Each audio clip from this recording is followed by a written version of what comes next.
Pride and Prejudice, Chapter 40.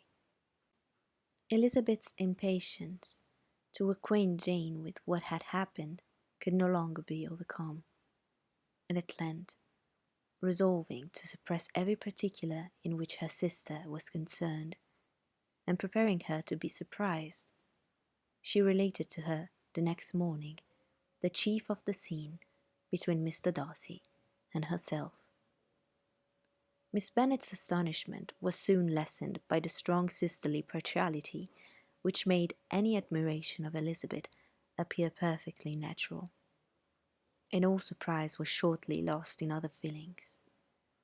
She was sorry that Mr. Darcy should have delivered his sentiments in a manner so little suited to recommend them.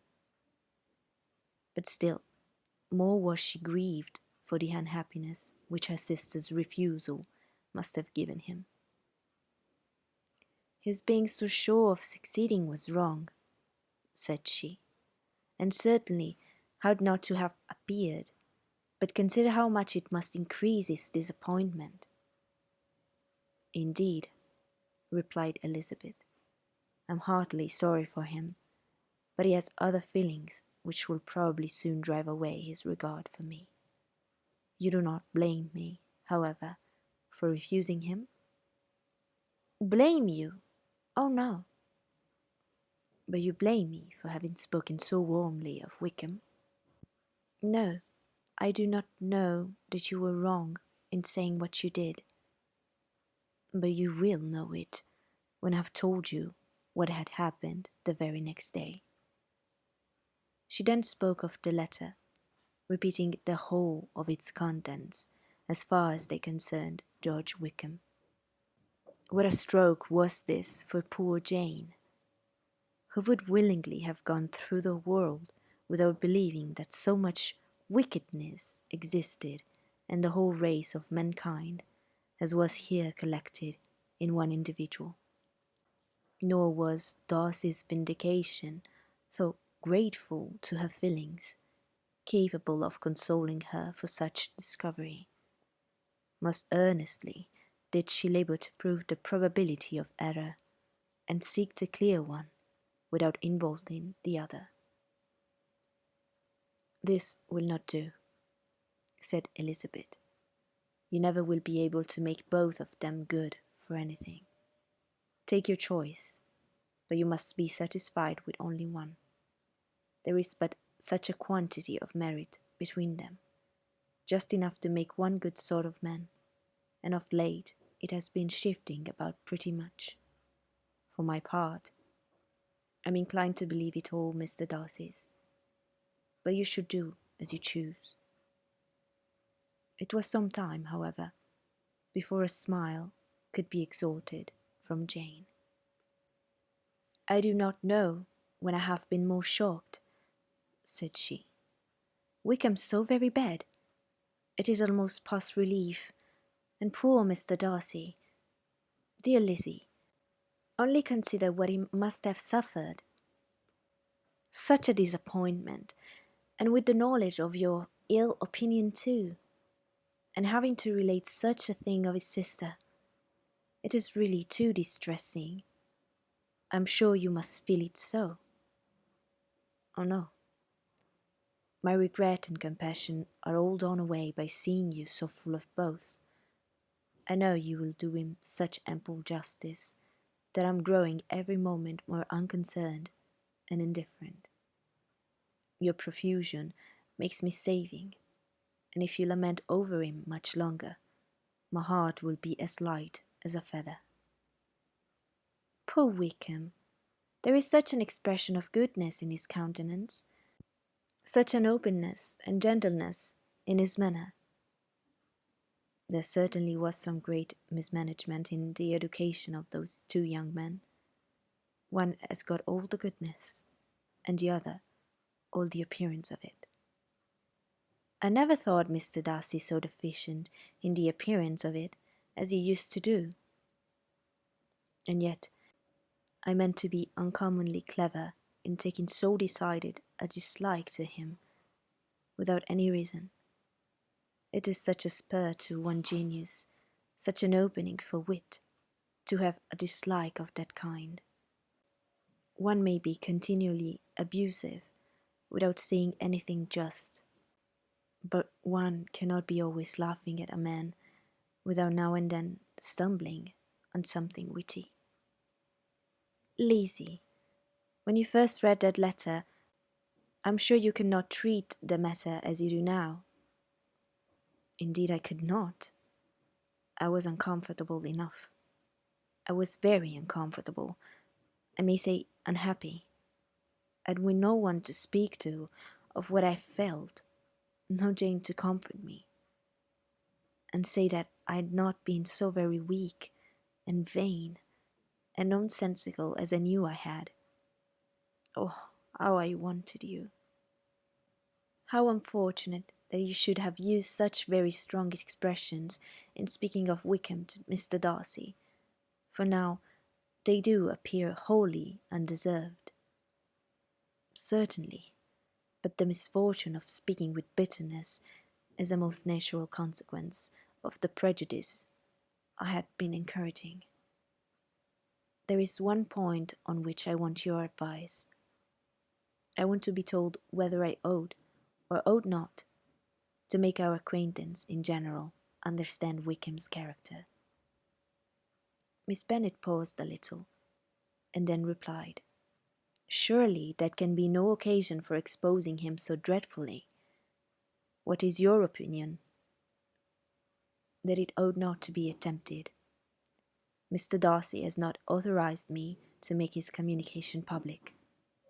On the contrary, every particular relative to his sister was meant to be kept as much as possible to myself, and if I endeavour to undeceive people as to the rest of his conduct, who will believe me?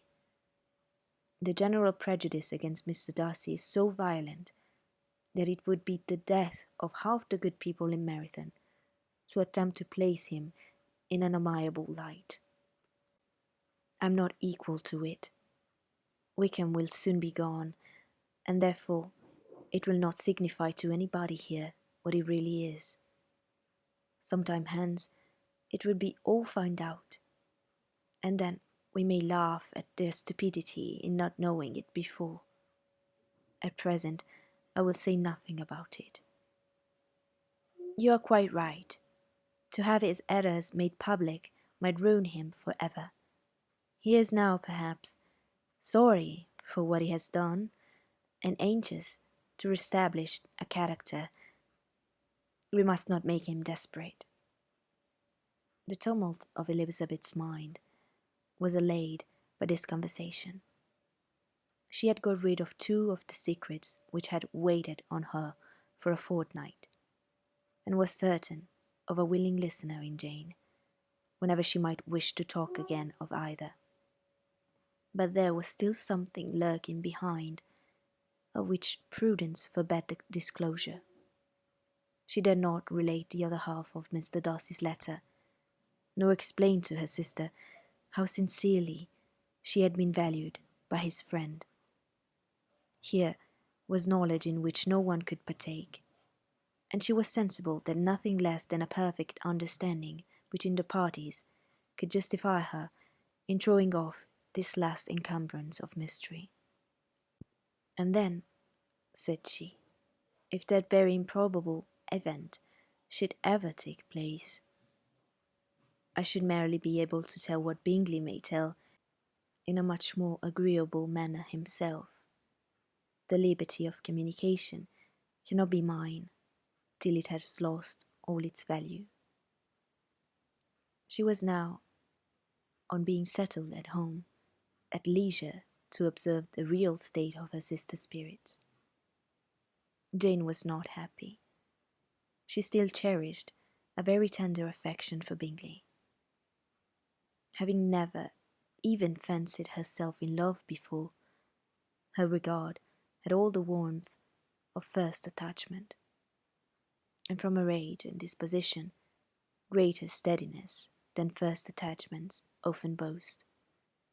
And so fervently did she value his remembrance, and prefer him to every other man, that all her good sense and all her attention to the feelings of her friends were requisite to check the indulgence of those regrets which must have been injurious to her own health and their tranquillity. "Well, Lizzie," said Mrs. Bennet one day, "what is your opinion now of the said business of Jane's? For my part, I am determined never to speak of it again to anybody. I told my sister Philip so the other day, but I cannot find out that Jane saw anything of him in London. Well, he is a very undeserving young man, and I do not suppose there is the least chance in the world of her ever getting him now. There is no talk of his coming to Netherfield again in the summer, and I have inquired of everybody too, who is likely to know." I do not believe that he will ever live in Netherfield any more. "Oh, well, it is just as he chooses. Nobody wants him to come, though I should always say that he used my daughter extremely ill, and if I was her, I would not have put up with it.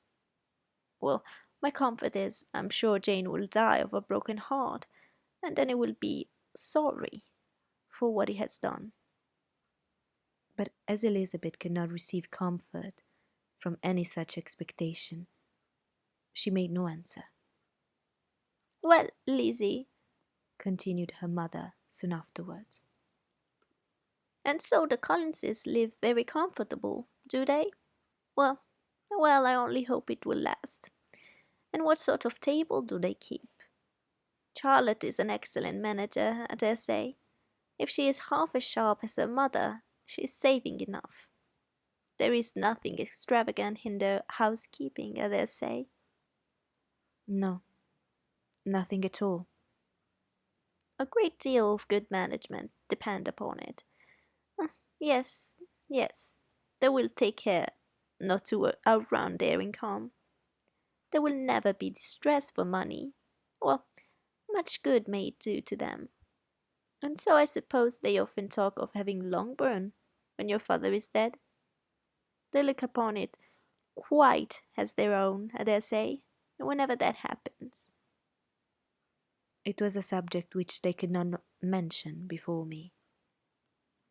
"No, it would have been strange if they had, but I make no doubt they often talk of it between themselves. Well, if they can be easy with an estate that it is not lawfully their own, so much the better. I should be ashamed of having one that was only entailed on me.